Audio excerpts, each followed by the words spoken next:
YouTube पर सवाल की बात कर रहा था। अशोक दुबे है, मंडला मध्य प्रदेश से, उन्होंने ये बात कही जी। हमारी इस डिस्कशन के साथ जुड़ती हुई बात है। उन्होंने कहा कि इस समय दुनिया की दो बड़ी शक्तियां हैं जिनको हार का डर सता रहा है जी।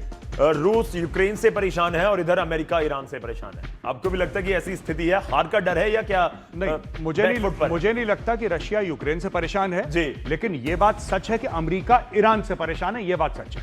आपको ये ठीक लग रही है बात? हाँ, ये आधी बात सही है, आई एग्री। दुबे जी जो कह रहे हैं गलत नहीं कह रहे जी। देखिए, रशिया और यूक्रेन, रशिया और लड़ लेगा। रशिया के पास साजो सामान सब है, रशिया और लड़ सकता है, वो लड़ाई खत्म हो जाएगी 2026 में जी। लेकिन हाँ, ईरान ने यूएस को बहुत टफ टाइम दिया, ये बात सच है। They have given US a very tough time. अब पॉइंट ये भी, आप भी अपना YouTube पर जाकर सवाल पूछ सकते हैं। मेजर गौरवारे से मैं उस पर बातचीत करने की कोशिश करूंगा, उसका जवाब देने की कोशिश करूंगा। लेकिन इस बीच अमेरिका ने ईरान पर और दबाव बढ़ा दिया है। राष्ट्रपति ट्रंप ने साफ कर दिया कि फिलहाल ईरान को ना कोई राहत मिलेगी और ना ही कोई फंड जारी किया जाएगा। Talking about any easing of sanctions or giving money, no sanctions, no money, no nothing. We have control of money that they claim is theirs. We'll keep control of that money. When they behave properly and when they do what's right, we'll let them have their money. Major गौरवारे, आप इसको चेतावनी समझ रहे हैं, धमकी समझ रहे हैं, क्या है ये? ट्रंप सीधे शब्दों में बोल रहे हैं। देखिए, कुछ नहीं है, ट्रंप अपने आप को बार बार रिपीट कर रहे हैं। ईरान के ऊपर आज की तारीख में सैंक्शंस लगे हुए हैं, ये बात सच है। ईरान के ऊपर भारी सैंक्शंस लगे हैं, ईरान का पैसा बाहर फ्रीज हो रखा है, तब भी ईरान लड़ रहा है। तो हम ईरान का पैसा नहीं देंगे, हम उसके ऊपर सैंक्शन लगा के रखेंगे। तो अभी भी तो सैंक्शन ही लगा के रखा है। अभी कौन सा, वो बिना पैसे और पूरे लगे हुए सैंक्शन के बावजूद आपको फेस कर रहा है। ईरानियन रेजिम आपको पसंद हो ना हो, जैसे मैं ईरानियन रेजिम से डिसएग्री करता हूं, मेरे बड़े सिवियर उनसे डिसएग्रीमेंट्स हैं, लेकिन वो लड़ तो बहादुरी से रहा है और ट्रंप को टफ टाइम दे रहा है। बिल्कुल, ये कोई मना नहीं कर सकता। हाँ, ये तो पूरी दुनिया इस समय देख रही है। और एक आप कहिए कि परसेप्शन बन गई पिछले टाइम में कि हाँ, अमेरिका को बैकफुट के ऊपर धकेल दिया ईरान ने। ये भी दुनिया में बात हो रही है ना। देखिए ना, मिलिटरीली मैं मानता हूं अमेरिका एक बहुत मजबूत मुल्क है जी। अमेरिका की कमजोर कड़ी डोनाल्ड ट्रंप साहब है, वो अमेरिका की कमजोर कड़ी है। अगर वो साफ सीधा कह देते अटैक करो और कोई मुझे तेल की लालच नहीं है, अभी तक ये लड़ाई खत्म हो जानी चाहिए थी। इसमें इशू ये है कि उनको चाहिए ईरान का तेल। अच्छा, वो ईरान को इसलिए अटैक नहीं कर रहे, कहां पे? तेल वाले इलाकों पे अटैक नहीं कर रहे। अच्छा, उस तेल को बेच के ईरान हथियार खरीद रहा है, इसीलिए लड़ाई खत्म नहीं हो रही। उस तेल को बेच के वो तनख्वाहें दे रहा है, उस तेल को बेच के वो अपना स्ट्रक्चर चला रहा है, राइट? जैसे ईरान को कोई फर्क नहीं पड़ता, सऊदी अरब का अरामको है, मार दो, भस्म कर दो। कुवैत का रास लफान है, सॉरी कतर का माफ कीजिएगा, रास लफान है, भस्म कर दो, कोई फर्क नहीं पड़ता। यूएई का अल फुजैरा है, मार के भस्म कर दो, कोई फर्क नहीं पड़ता। ऐसा ईरान सोचता है। लेकिन क्या बाकी लोग ईरान के उसी प्रकार से ऑयल के इंफ्रास्ट्रक्चर, एनर्जी इंफ्रास्ट्रक्चर पे अटैक करने की उनको अनुमति है? नहीं है। नहीं, यही मैं कह रहा हूं। इजराइल ने एक बार साउथ पार्स पे अटैक करा था, जी। सबसे पहली चेतावनी अमेरिका की आई थी कि भाई तेल है वहां पे, जरा आराम मतलब कुल मिलाकर जो पहले दिन से बात पूरी दुनिया इस समय कर रही है कि ये पूरा खेल तो तेल से जुड़ा हुआ है ना, इसमें कोई दो राय नहीं है। पूरा आप कहिए कि केवल न्यूक्लियर तक सीमित था, ऐसा भी नहीं है। लेकिन आगे बढ़ते हैं और अब बात ओमान की करूंगा। जब ओमान का जिक्र किया पहले मेजर गौरवारे ने, और ट्रंप क्या कह रहे हैं कि ओमान को उड़ा देंगे ट्रंप। ये सवाल भी है। ओमान को ट्रंप की एक बड़ी धमकी सामने आई है कि ईरान का साथ दिया तो फिर उड़ा देंगे। हॉर्मुज पर किसी का कंट्रोल हम बर्दाश्त नहीं करेंगे, ट्रंप कहते हुए नजर आए। हॉर्मुज स्टेट ऑफ हॉर्मुज खुला रहेगा। हॉर्मुज पर ओमान ईरान के बीच कोई समझौता मंजूर नहीं करेंगे, ये ट्रंप कह रहे हैं। मुझे लगता है ट्रंप साहब, with all due respect, he is the president of the United states, ये पढ़ते लिखते थोड़ा सा कम है, मुझे ऐसा लगता है डोनाल्ड ट्रंप। देखिए, जो स्ट्रेट ऑफ हॉर्मुज का पानी है वो कुछ ईरान का है, कुछ इंटरनेशनल है, कुछ ओमान का है।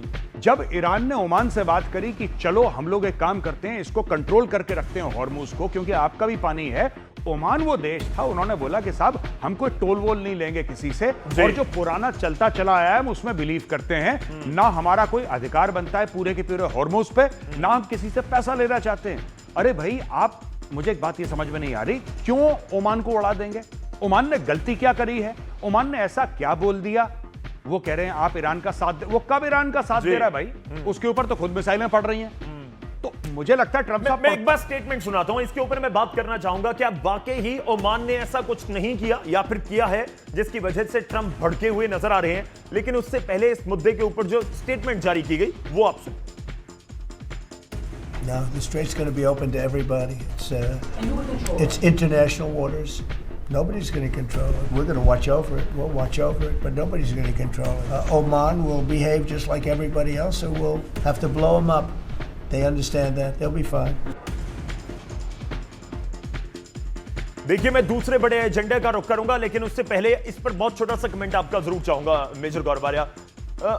ओमान ने ऐसा कुछ नहीं किया, या ओमान किसी पॉइंट के ऊपर ईरान के पक्ष में खड़ा हुआ नजर आ रहा है? ईरान के पक्ष में नहीं है। ओमान सिर्फ यह कह रहा है कि 28 फरवरी से पहले जो मामला तय था हुर्मुज का, जी, वही होना चाहिए। ईरान ये नहीं कह रहा कि ईरान को कि तुम कंट्रोल करो, ना ओमान ये कह रहा है कि हम कंट्रोल करेंगे। ओमान कुछ नहीं कह रहा। अब ये बीच में उठ के रात को कुछ भी बोल देते हैं, मैं इसको उड़ा दूंगा, मैं उसको उड़ा दूंगा। क्यों उड़ा दोगे आप ओमान को? ओमान ने किया क्या है?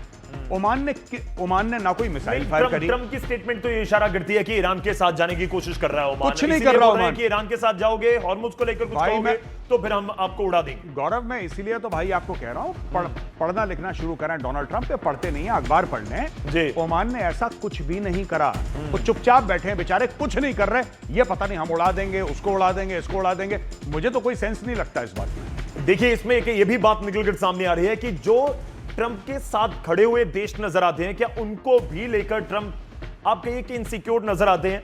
फिर इसके ऊपर आगे वाले दिनों में क्या कुछ होता है देखने वाली बात होगी। लेकिन इस बीच हम बढ़ते हैं आगे और बात होगी दूसरे बड़े एजेंडे की, और बात करेंगे खूनी ऑर्डर से जो लेबनान दहलता हुआ नजर आ रहा है। जी हां, 2 दिन के अंदर लेबनान में करीब 300 हमले हुए हैं और हर हमले पर नेतन्याहू की मोहर है और हर बम पर हिजबुल्लाह का नाम लिखा गया।